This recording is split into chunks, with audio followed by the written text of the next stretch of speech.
Now, I've been talking to quite a few people recently about institutionalized racism in fashion, which is something I find incredible that still exists, but it seems to be ongoing. Do we feel that there is racism in the fashion industry right now? Yeah. So I'm here in Birmingham on location for the Spring-Summer 2013 campaign shoot for Paulinah Nes' Dancing Dolls UK. There is still times like when I look in castings where it says no ethnics or...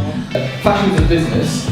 You know, stock your shelves with something that doesn't sell. But there's more than enough beautiful black people out there. But do you think it's something that kind of gets swept under the carpet? Yeah, definitely. Naomi Campbell was one supermodel amongst how many? People are inadvertently racist. In this day and age, shit is changing. The world is changing. Unfortunately, there is definitely institutionalized racism in fashion. It kind of is looking like there always will be, and it gets talked about, but it never goes away. It's kind of not massively spring-summery at the moment, but we're all go. So warming up, we've been outside all day shooting Paulinah's Spring-Summer 2013 Dancing Dolls campaign. Now, I've been talking to quite a few people recently about institutionalized racism in fashion. As a woman of colour in your position in the fashion industry as a designer, the article that I kind of wanted to mention is very recently in a publication called Numéro, which is a French publication. They had a fashion editorial spread called Queen of Africa. It's supposed to be all of these sort of tribal ethnic garments. Rather than a black model, they used a white girl, a 15-year-old white girl no less, And painted her black. The whole incident with getting a white model to be spray painted black, I think that's absolutely ridiculous. I think it's fairly disgusting. Yeah. Maybe even laughable, like maybe it's absurd, I don't know. Like, what do you think of that? And why do you think they would do that? I have no idea. When I seen the article, that's what made me then think, actually it's still very much goes on in the industry, even if it is just to use the token of one black model that they do use. Get a black model, there's like millions of them. There's more than enough beautiful black people out there. It's quite surprising because when I put out a casting, I probably get more black models applying than I would white. Why? What do you think? When I first started, it was really hard to find a black model. I would be like messaging every black person that I know that looks model-esque and say, no, can you come on board? But in the recent castings, I've had a lot more black models apply. So they're there. Fashion's a business, and you want to put someone in the magazine who sort of appeals to the common person. And if the common person is 99% white, they're going to put a majority of white people. From a solely business point of view, Yeah. you can see how it makes sense. Yeah. No, it's true. And from the point of view of an agency, because they're just supplying for demand. You know, stock your shelves with something that doesn't sell, which is why an agency won't have black supermodels on its booth. But they're only doing that because you have photographers, magazines, and designers not wanting a black face to represent their brand. And I get what you're saying. If that's the case, yeah, 100%. It's disgusting. And it's There is still times like when I look in castings where it says no ethnics or things like that, and I'm like, It's incredible wow. because that's just pure racism, Yeah. and you, in some ways you don't expect that from fashion because it's art. You know, it's a creative industry. It's like music and performance. You expect these to be forward-thinking and expressive, and yet they're some of the most elitist industries that there are. Yeah, Like, it's incredible. It's shocking. We thought that this was over as a problem, as an issue. There's been a conscious effort to eliminate racism. The black issue of Italian Vogue was one example when they used only black and ethnic models throughout the publication. But it was almost like, okay, we've done it now, we can tick that box. And if you look at the most recent New York Fashion Week, 82% of the models were white and the rest were non-white. So that's all ethnicities. And I think it's really shocking, like it's incredibly shocking. It was interesting that you said you saw the issue coming up and people addressing it. But do you think it's something that kind of gets swept under the carpet? Yeah, definitely. I think it's like, because so much was made, like there was a big uproar about it, the industry almost felt like they needed to address it for that moment in time. Well, let's stick a load of black models in and Take that box. yeah. Since that was on the news and everything, I've actually noticed a lot more campaigns with black models in them. There was like H&M. I've noticed they use a lot more black models than before. If you look closely into it, you think, actually, no, they haven't. They just kind of like did it for that moment and then that's it. So the question's not so much where are all the black models, but where have all the black models gone? Yeah.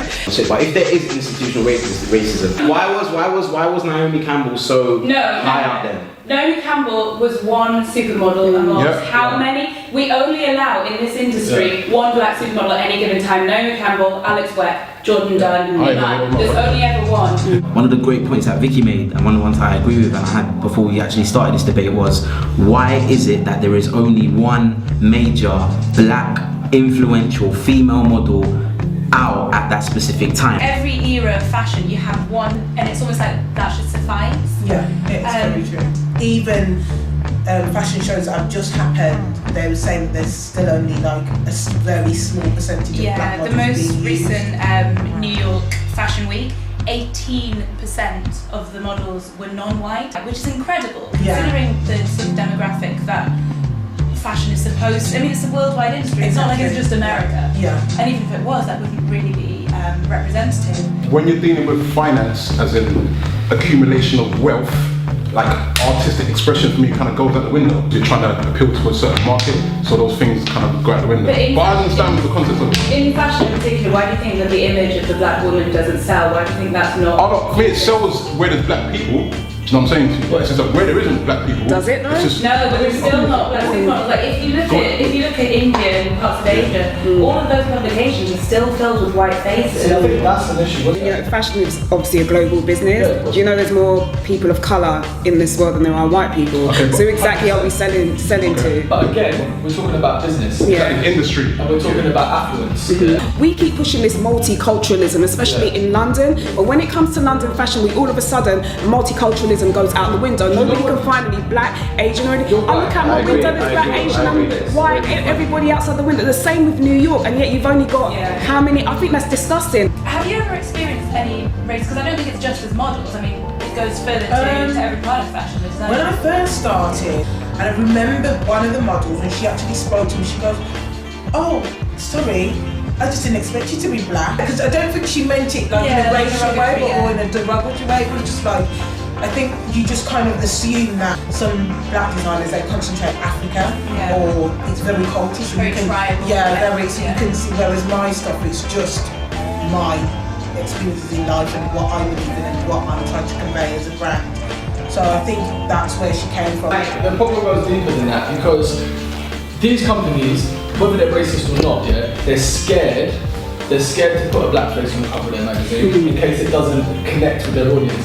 How many people really feel a connection to a prepubescent, skinny white girl? It's not that she's white. She doesn't represent. People will always use excuses for institutionalized racism in fashion, saying that black girls don't have the look that is in, or they don't. There's fit problems. The clothes aren't going to fit them. But that's just excuse. Yeah, I mean that's a stupid excuse because I'm sure you can find a skinny black female that can fit. Yeah, that's a shit excuse. If that's your excuse, then you're a fucking arsehole.